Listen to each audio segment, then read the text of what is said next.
আলেম হয়েছেন, সময় চলে গিয়েছে 12 বছর। 12 বছর সময় যখন যায়, বাইজিদের ওস্তাদ এবার বাইজিদকে ডাক দিয়ে বলে, বাইজিদ, তোমার যেহেতু লেখাপড়া শেষ, আগামীকাল তোমাকে ছুটি দিয়ে দেব, তুমি তোমার মার সঙ্গে সাক্ষাতের জন্য যাবে। হযরত বাইজিদ বুস্তামি রাহমাতুল্লাহি আলাইহি মনের দিক থেকে খুব খুশি। এক যুগ পার হয়ে গেল, আমি আমার মাকে দেখি নাই, মার চেহারাটা আমি 12 বছর পর্যন্ত আমি দেখতে পারি নাই। আমার উস্তাদ বলেছে আমার লেখাপড়া শেষ হয়েছে, আগামীকাল আমাকে ছুটি দিবে। বাইজিদ বুস্তামি রাহমাতুল্লাহি আলাইহি আনন্দে বাবা আর রাত্রে ঘুমাই নাই, সারা রাত তাহাজ্জুদের নামাজের মধ্যে দাঁড়িয়ে আছে। কুরআনুল কারীমকে মুহাব্বত করে তিনি মাদ্রাসা ছাড়েন নাই। 12 বছর পর্যন্ত ইলমে দ্বীনকে মুহাব্বত করে বাড়িতে পর্যন্ত যান নাই। এইদিকে আল্লাহ পাক তার হাবিব জনাবে মুহাম্মদুর রাসূলুল্লাহ সাল্লাল্লাহু আলাইহি ওয়াসাল্লামকে জানায় দিলেন, হাবিব আমার, আপনি চলে যান বাইজিদের ওস্তাদের কাছে গিয়ে আপনি শুধুমাত্র বাইজিদকে ইলমের পাগড়ি দিবে তা নয়, বরং ইলমে লাদুনী এবং মারিফাতের পাগড়িটাও আপনি তাকে পরায় দিতে বলে।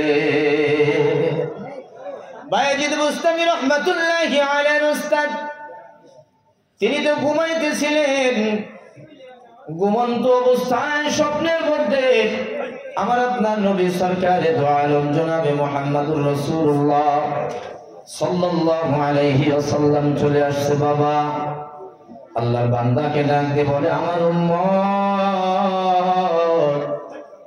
বাইজিদ তো আগামীকাল বাড়িতে যাবে, তাকে তুমি পাগড়ি দিয়ে দিবা। একটা পাগড়ি দিবা না, একটা পাগড়ি দিবা না, ইলমে মারিফাতের পাগড়ি তাকে তুমি পরায় দিবা।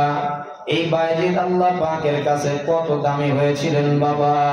বাইজিদ বুস্তামি রাহমাতুল্লাহি আলাইহি ওস্তাদের কাছ থেকে পাগড়ি নিয়ে এবার মার সঙ্গে দেখা করার জন্য বাড়িতে গিয়েছে। বাড়িতে গিয়ে দেখে মা অসুস্থ অবস্থায় বিছানায় পড়ে আছে। এত অসুস্থ, বিছানা থেকে নিজেই উঠে দাঁড়াবে এমন শরীরে শক্তি পর্যন্ত নাই। বাইজিদ মাকে ডাক দিয়ে বলে, মা আমি তোমার বাইজিদ। বাবা তুমি কি আলেম হয়েছো? হ্যাঁ মা আমি আলেম হয়েছি, আমাকে ওস্তাদে পাগড়ি পরায় দিয়েছে।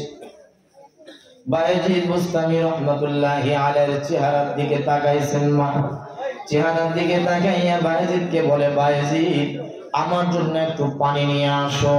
ওই যে আপনারা পানির গ্লাসের কথা শুনেছেন, ঘটনা পড়েছেন, এক বোতল পানি নিয়ে এসে দেওয়া হলো বাবা।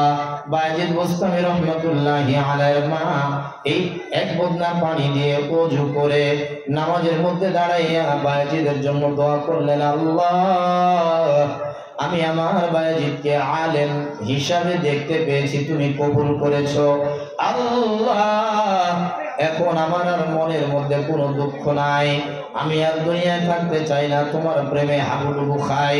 আল্লাহ তুমি আমাকে দুনিয়া থেকে টান দিয়ে নিয়ে যাও। আমি যদি এখন দুনিয়ায় জীবিত থাকি তাহলে আমার বাইজিদ আর ইলমের খেদমত করতে পারবে না, ইলমের খেদমত করতে পারবে না।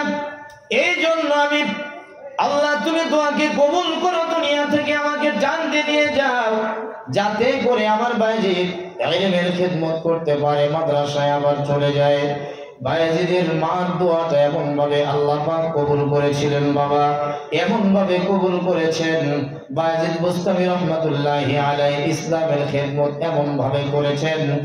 একদিনের ঘটনা, একটা আমলের কারণে বাইজিদের মাধ্যমে একদিনে 5 লক্ষ হিন্দু মুসলমান হয়েছে। জোরে বলেন না সুবহানাল্লাহ।